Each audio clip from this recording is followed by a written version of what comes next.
روش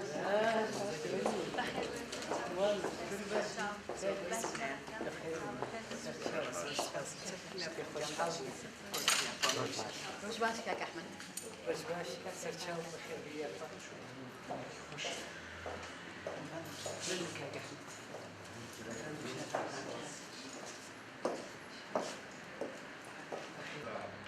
استتصالان بنواجه كرت زينة تفاوضات وجمع كرت وارد أصلك جوا كبير جوا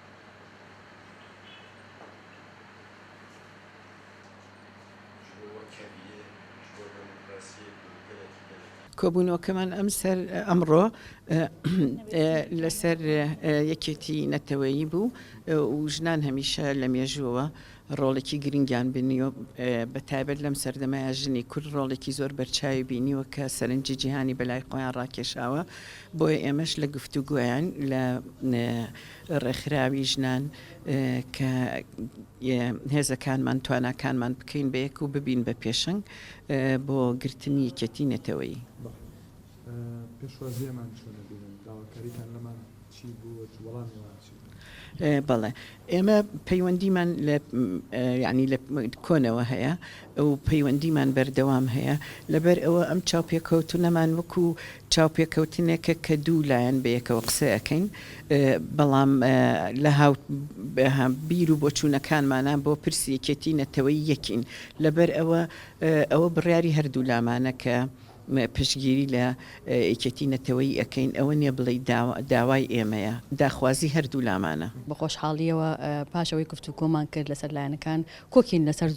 دوو خاڵی گرنگ کە بە درێژایی مێژووی کارکردنی یەکێتی ژنانی کوردستان ئامانجێتی کارێتی خەباتێتی بۆ بەدیهێنانی ئەویش لە دوو خاڵی سەرکیا خۆی بینێتەوە یەکێکیان نەتەوەییە خەباتکردنە بۆ کورد بۆ تێکۆشان بۆ بزوتنەوەی خەباتی ڕزگاری خوازی گەری کورد لە ئاستی هەر چوارپەرچەی کوردستانە و خەباتێکی تری کە هاوبەش بوو خاڵێکی گرنگی مەسەلەکان بۆ ئەویش خەباتکردن و تێکۆشانی ژنانی کوردستان لەم دوو خاڵەیە کە ئامانجی هەردوو لایە واقعە و بۆیە